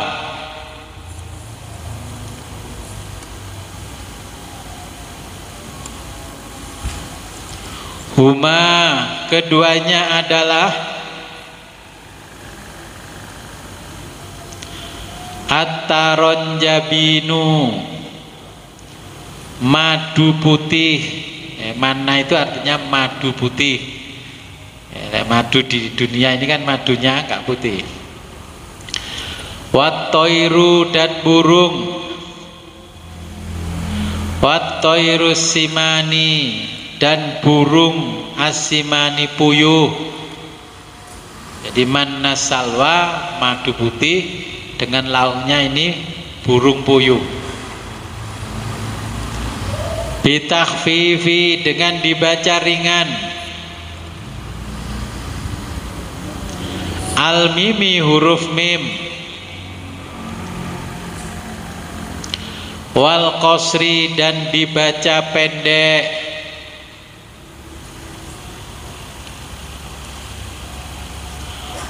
Wa qulna dan kami berfirman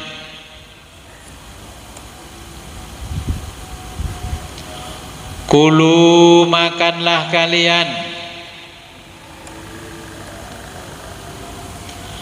min di antara thayyibati makanan yang baik,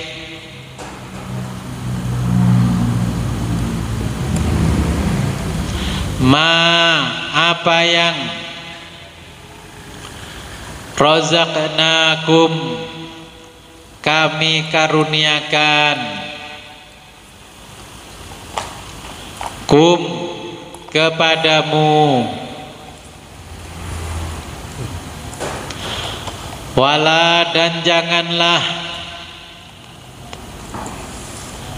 tatakhiru kamu sampai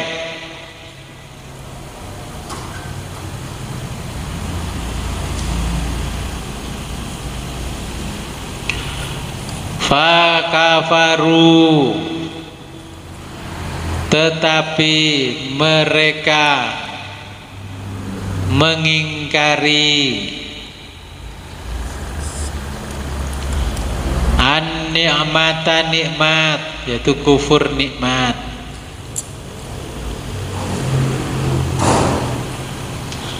Waddakharu dan mereka menyimpannya.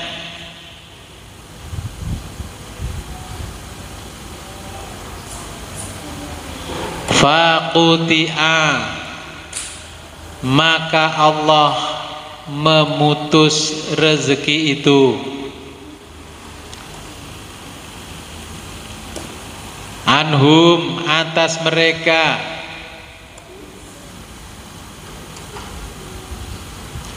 wama dan tidaklah zalamu mereka menganiaya, zalamuna mereka menganiaya kami, bidzalika dengan perbuatan itu, walakin tetapi kanu mereka anfusahum diri mereka yazlimuna menganiaya,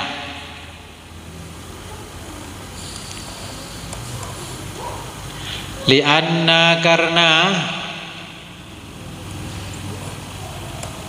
wabalahu bencananya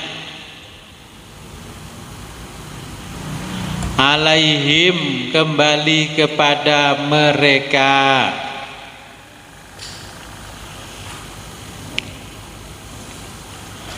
Ya, saya jelaskan dulu ini ya. Jadi Allah menjelaskan beberapa hal.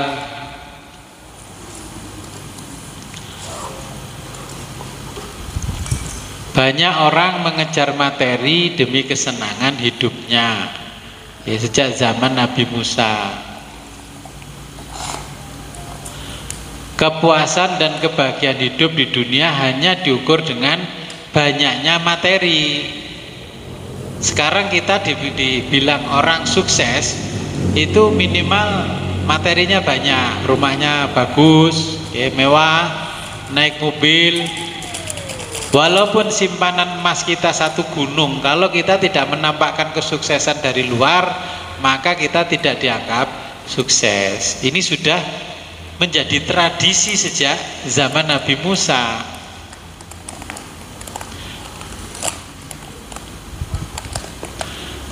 Orang mengukur segalanya dengan materi.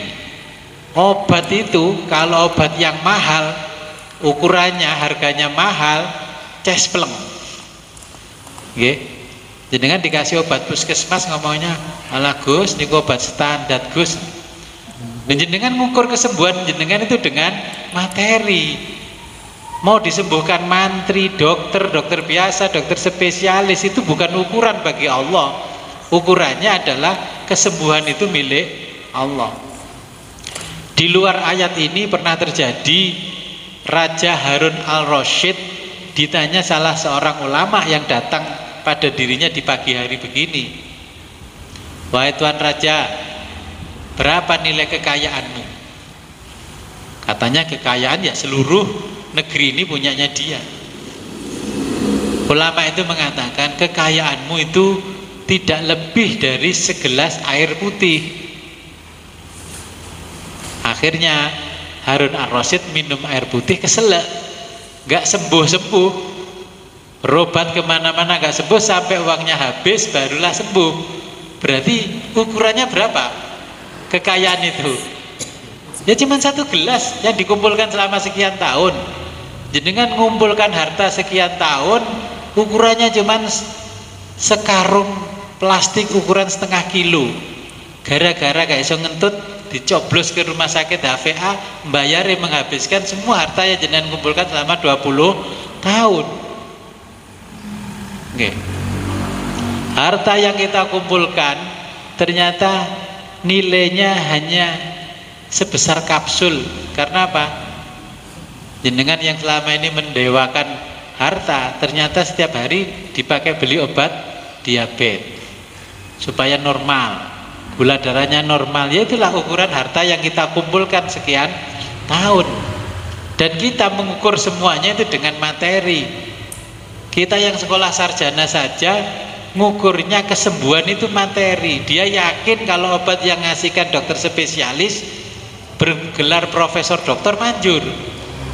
Tapi lek mantri suntik Pulurjo, gak mandi. Wonge biasa lek isu nang sawah. Apalagi dengan profesi tambahannya bertani, tambah gak yakin. Ya kalau niatnya jenengan itu karena Allah, maka pergi ke dokter siapapun dokternya. Ya Allah, saya pergi ke dokter A, saya berikhtiar mencari kesembuhan, dan kesembuhan itu tetap berada di tanganmu. Mukjizat yang kau berikan kepada obat itulah yang bisa menyembuhkan aku dari penyakit. Pernah mikir gitu enggak? Sejak zaman Nabi Musa disindir Gusti Allah. Okay. Jadi yang namanya berobat saja sejak zaman Nabi Musa, mikir kalau obat murah itu gak mungkin manjur. Banyak orang saya sarankan kalau sakit gak usah pergi jauh-jauh, wong dekat rumah itu ada puskesmas, berobat ke situ saja. Ya, obatnya generik ini. Gus, kula gak biasa kalau obat-obat standar Gus, gak mandi. Kurang paten. Jadi kan kira-kira keliru gak berpikir seperti itu. Kesembuhan itu bukan dari obatnya. Obat itu hanya perantara menyembuhkan. Makanya separuh dari kehidupan kita adalah bentuk spiritual. Makanya jenengan jangan meyakini dokter spesialis itu menyembuhkan, malah bikin parah kantongnya jenengan. Iya. Karena apa? Kemampuan jenengan itu secara materi, gaji itu UMR kabupaten kecil, kok berobatin yang sing elit-elit bergelar profesor, ya habis sebentar lagi juga gak akan sembuh. Dulu zaman Nabi Musa, umatnya sakit, dibacakan Hizbul A'dham sama Nabi Musa, ditiupkan ke air, sembuh. Yang namanya sakit perut cukup simbukan di kemah-kemah ditempelkan, sembuh. Sekarang minum apa? Promah sak kerdus nggak sembuh. Sembuh. Karena jenengan meyakini ini obat toko nggak akan menyembuhkan. Lolek mboten setelan, mboten kraos Gus. Sing nyetel duduk Gusti Allah, sing nyetel ya duduk apoteker, bakul pasar nyetel. 5 tahun berikutnya perotol yang namanya onderdilnya. Terus akhirnya istighfar kepada Allah, katanya ini seperti Nabi Musa, baru astagfirullahaladzim, ketika Allah memberikan peringatan, dilungkas kue mati loh.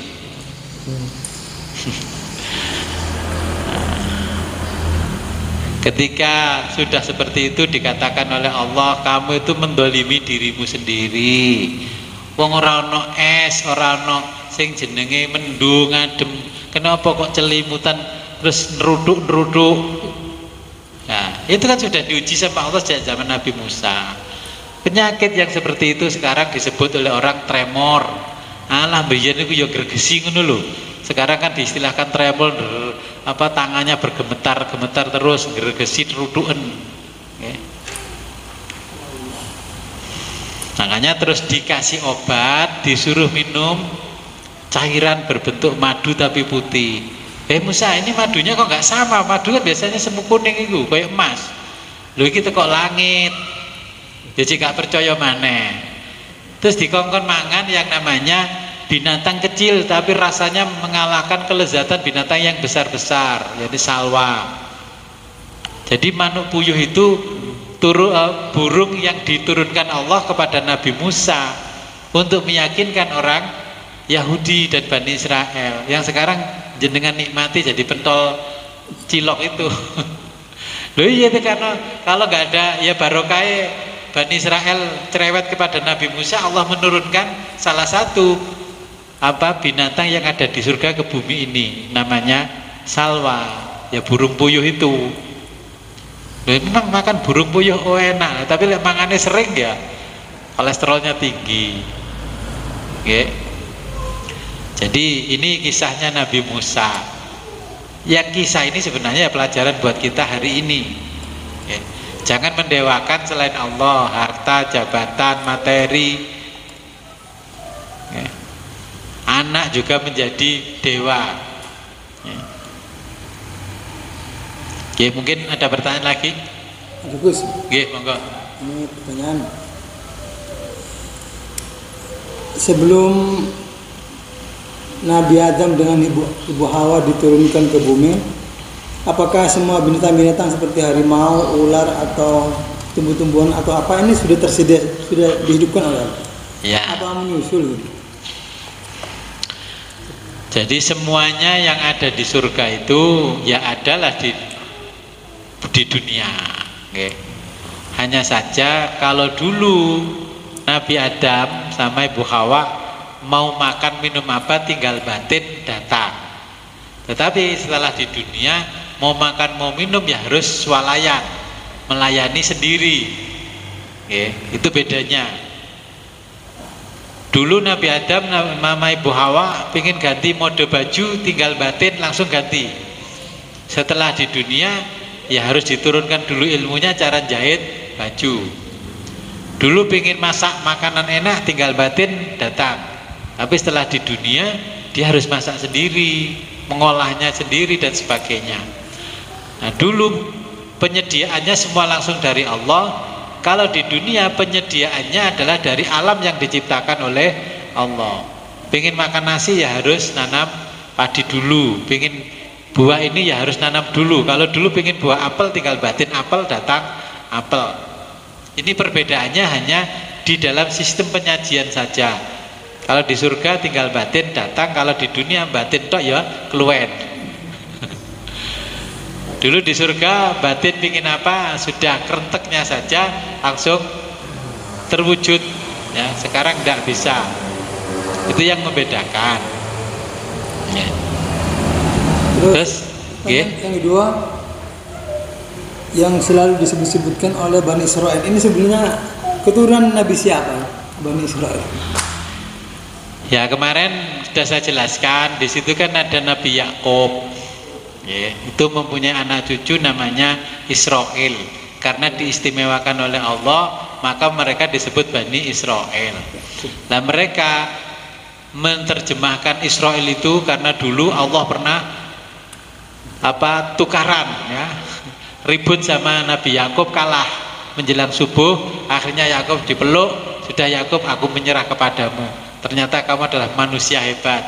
Nah manusia hebat itu pilihan dalam bahasa Ibraninya Israel ya, sampai dalam masuk bahasa Al-Quran menjadi Israel ya. Jadi Nabi Ibrahim punya anak cucu ya, yang satu Nabi Ismail, yang satu Nabi Ishak. Ishak punya anak namanya Yakub. Makanya mereka itu kenapa tidak mau menerima Muhammad sebagai nabi, karena bukan anak cucu dari Yakub, baninya Yakub lah. Yang sini adalah Bani Ismail. Muhammad adalah Bani Ismail, anaknya pembantu, sini anaknya juragan. sama-sama istri, tapi yang satu dari bangsawan, yang satu dari kaum jelata. Mereka menganggap dia lebih mulia karena mereka adalah kaum bangsawan, sehingga tidak mau beriman kepada Nabi karena Nabi terakhir tidak diturunkan dari Bani Israel. Jadi begitu ketika Nabi Ibrahim berdoa anak-anaknya untuk jadi nabi, jadi sampai hari ini ujiannya belum selesai. Ujiannya Nabi, kan jawabannya Allah, ya jangan dulu, nanti saya uji gitu. Jawabannya dalam Al-Quran. Jadi peristiwa Israel dengan orang Palestina atau dengan orang Gaza itu ya ujian, bagian dari ujian Allah, janji Allah kepada Nabi Ibrahim gitu. Ya, jadi kenapa seperti itu sampai sekarang? Itu sebenarnya nanti dijelaskan di ayat berikutnya. Ayat berikutnya itu nanti kan di situ menjelaskan ada bukit Tih, ya, ada padang Tih. Ya, kalau orang Jawa menyebut oro-oro Tih. Di situ satu tempat yang dimana Nabi Musa beserta pengikutnya itu tersesat selama 40 tahun. Nah di Bukit Tih itu ada satu negeri namanya Baitul Maqdis. Nah masjidnya namanya Masjidil Aqsa dan Baitul Maqdis. Nah mereka Bani Israel karena menempati Bukit Tih itu atau Padang Tih itu selama 40 tahun, mereka menganggap bahwa itu tanah nenek moyangnya. Karena tersesat di situ, makanya orang Palestina itu mengatakan, loh, ini bukan tanah nenek moyangmu, ini nenek moyang kami. Nenek moyangmu itu bersama Nabi Musa tersesat di sini selama 40 tahun, kami yang menjamu. Yang diperebutkan sampai hari ini ngebom itu ya itu. Nah Bukit Tih itu yang zaman sekarang, di situ kan ada namanya Yerusalem. Ya di Quran disebutkan Yerusalem. Kemudian ada Arihan. Nah, Baitul Maqdis itu kan Yerusalem. Ada yang Erihan. Erihan itu kalau di dalam kitabnya agama lain seperti Yahudi Nasrani namanya Jericho. Nah, makanya istilah-istilah itu kan nanti padanan. Oh kalau Jericho itu di Quran namanya Arihan. Oh kalau Assalamualaikum di kitabnya Taurat namanya Salom Elihim. Ya. Jadi Assalamualaikum di dalam bahasanya orang Islam, bahasanya orang Yahudi itu bahasa Ibraninya ya Salom Elihim. Tapi karena yang mengucap itu tokoh nasional ya jadi masalah. Assalamualaikum itu kan ya Salom Elihim. Salom ya Assalamualaikum, Elihim ya alaikum itu dalam bahasa Arab, dalam bahasa aslinya ya Elihim. Jangan pikir alif ba ta itu enggak dari sana. Alif ba ta itu ya dari bahasa Ibrani, elef bet ta. Jadi alif ba ta itu elef bet. Saya belajar huruf-hurufnya orang Ibrani, wah ternyata mengalahkan sulitnya belajar huruf Jawa. Ono pangkuane, ono pepete, ternyata begitu. Kalau salamun alaikum itu salamnya mana Gus? Jadi assalamualaikum di dalam bahasa Arab itu, bahasa Arab kan aslinya ya bahasa Ibrani. Assalamualaikum ya salam, alaikum alaihim. Nah itu dalam bahasanya mereka. Jadi salam salam.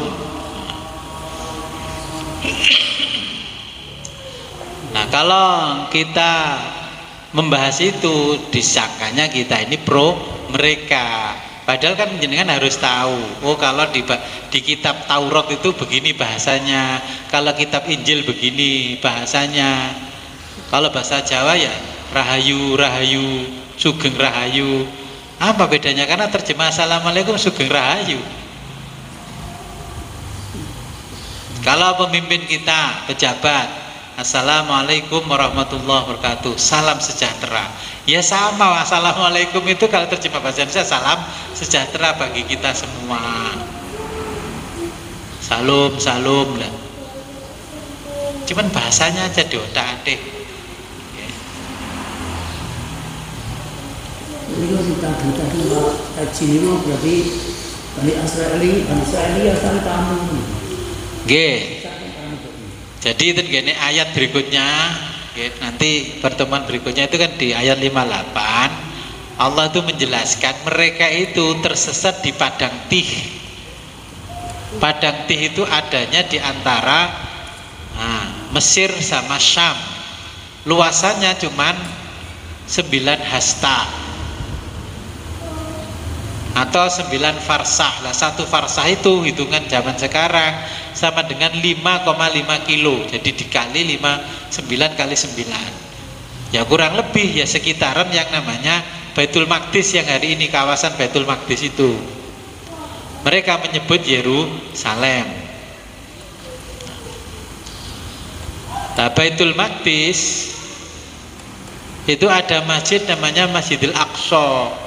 Bahasa kunonya Arab kuno Al-Aqsa itu artinya jauh, masjid adoh. Karena apa? Orang-orang di luar itu kayaknya dari Arab gitu aja ya. Jalan ke sana kan masih jauh. Sama dengan orang Jawa Timur Banyuwangi ke Jakarta. Itu yang diceritakan kan berapa ribu tahun yang lalu. Ya kalau sekarang naik pesawat, naik mobil. Orang dulu kan jalan ke sana, makanya dikatakan disebut di situ Masjidil Aqsa. Aqsa dalam arti kata, makna kata artinya jauh. Terus disebut oleh orang lokal sana namanya Baitul Maqdis. Bait itu rumah, Al-Maqdis suci. Rumah yang disucikan 3 agama, Yahudi, Nasrani dan Islam. Ya. Terus di situ ada tempat kelahirannya Nabi Isa, namanya Bethlehem. Nah, Bethlehem disebut dalam bahasa Arabnya yang kalau merujuk ke Al-Quran namanya Baitul Lahmi. Bet itu jadi Baitun Al-Lahmi. Orang sana menyebutnya Bethlehem. Loh itu kan karena kekurangan pengetahuan kita kosakata. Kalau disebut Baitul Lahmi merujuknya Kristen, kalau Bethlehem merujuknya Islam, kalau Bethlehem merujuknya Kristen. Ya sama.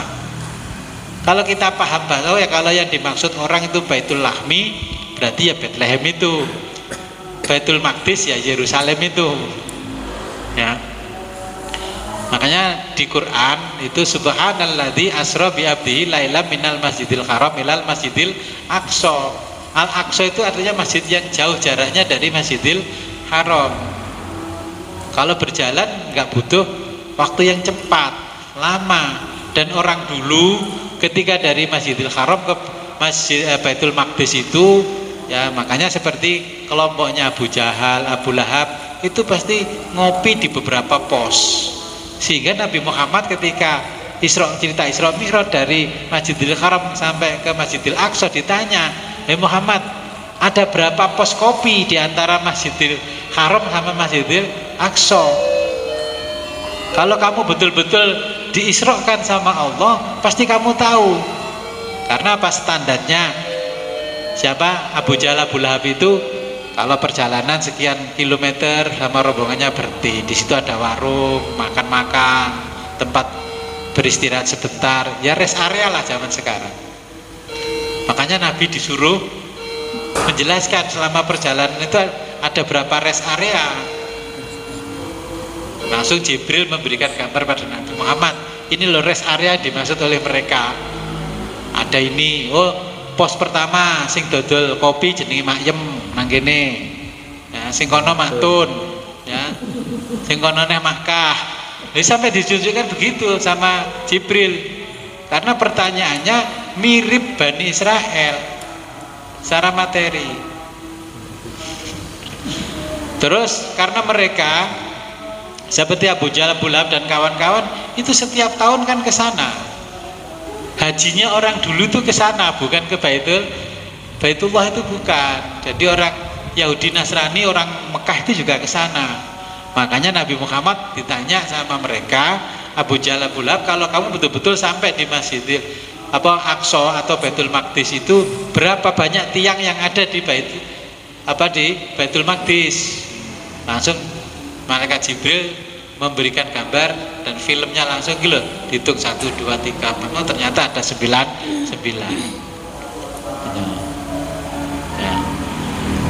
Terus itu ada situs peninggalannya Nabi Sulaiman, Nabi Dawud, itu ditanyakan oleh mereka. Jadi Nabi Muhammad menceritakan Isra Mi'raj itu tidak langsung orang itu percaya karena nggak masuk akal.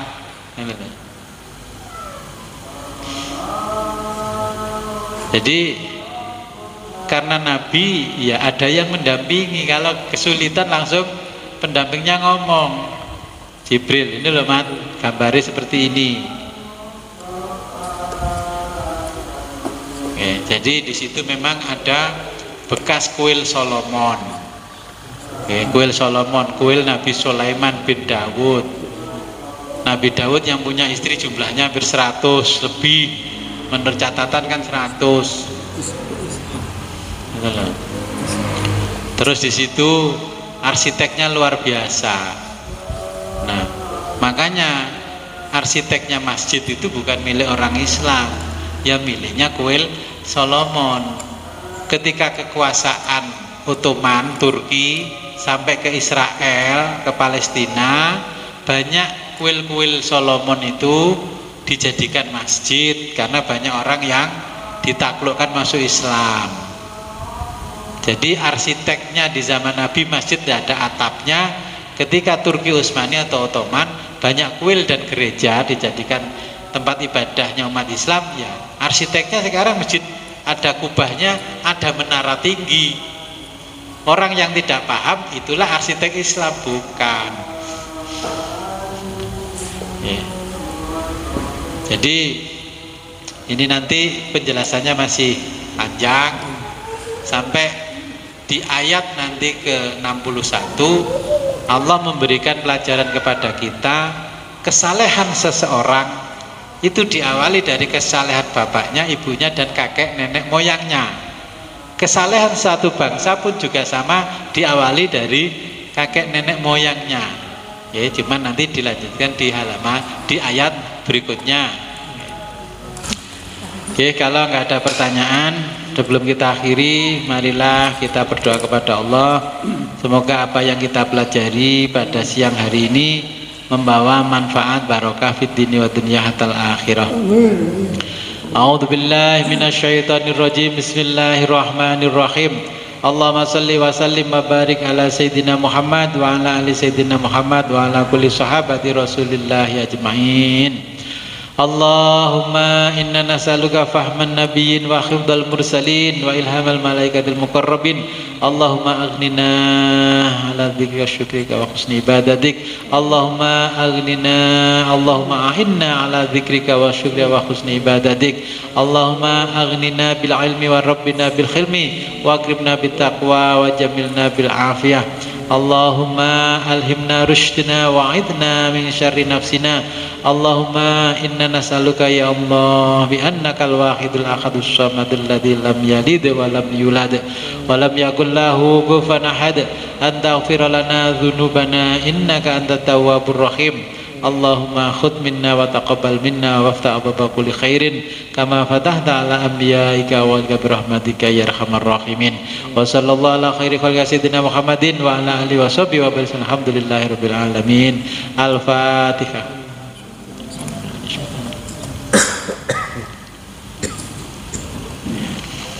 Akhirul kalam, ihdinas siratal mustaqim, wabillahi taufiq wal hidayah, wa ridha. Assalamualaikum warahmatullahi wabarakatuh.